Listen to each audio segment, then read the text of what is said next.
Get right to the topic at hand. Now, this has been a very serious debate throughout the years, especially within the last decade.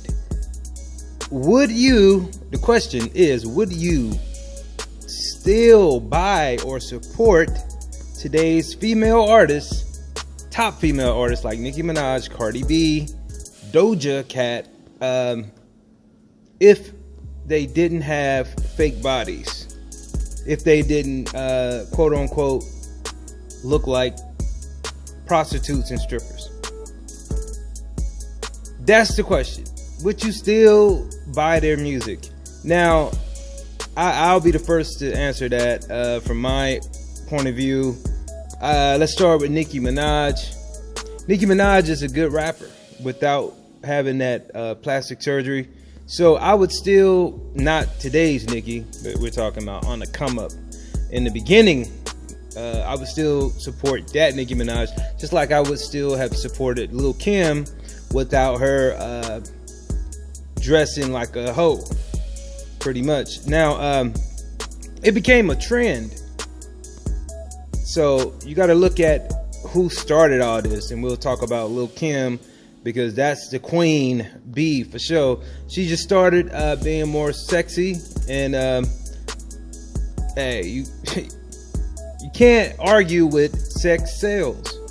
Had nothing to do really with her ability to rap, because the girl could rap. Now, everybody else just saw, hey, it worked for Lil' Kim, so it'll work for me. So that's why you got a lot of female artists today that pretty much get put on, because mainstream appeal comes with having a fat ass. Yeah, you gotta have a fat ass. I'm sorry. I met all these flat booty women like, this motherfucker. But in 2020, if you want to be a female artist, number one, you have to have a fat ass, whether it's real or fake. Number two, you have got to have a pretty face. If you look at Cardi B, Nicki Minaj, Doja Cat, because these are like the top three female MCs out there, they all have what I just named: a fat ass and a cute face. Now, rapping wise, Nicki Minaj probably is the best out of the three, because we all know Cardi B don't write her lyrics, and Doja Cat, probably don't write all her lyrics. She's, to me, just not 100% all rappers. Like, she's into dancing, and she does way more than just rap. So yeah, that era of the Remy Ma's and the MC Lights, that era has not passed. It's just it doesn't sell. It's not mainstream. You have to have a fat ass, and you have to have a pretty face, and that's it. Look at Iggy Azalea has a fat ass. Trina had a fat ass. Come on. Lil' Kim ass wasn't fat enough, so she got a fake fat ass.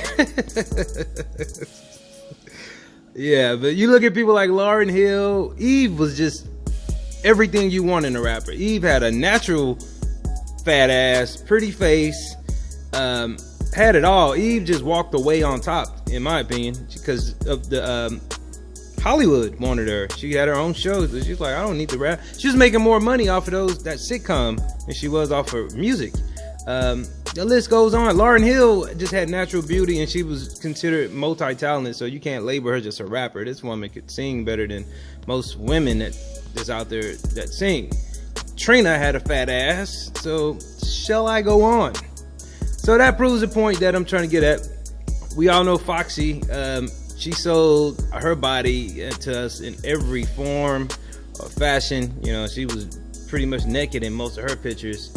But yeah, they don't have to actually be great rappers anymore. As long as they got a fat ass, somebody to write their lyrics, and they have a pretty face or a passable face like Nicki Minaj, that's all that matters. So what do you guys think? Would you still support female rappers in 2020 if they didn't have a fat ass and a cute face? Like this video, leave your comments, and subscribe. And I want to give a shout out to Raspity, because Raspity is a dope female rapper that don't get enough recognition. I want to give a shout out to Young Ma. I mean, she's a dope rapper, don't get enough recognition because they don't have what I just said. Remy Ma don't get enough recognition, you know, because she didn't go out that way and just redid her whole body. She stuck to that ruggedness. So yeah, shout out to the real ones. Like this video, leave your comments, and subscribe. Bye.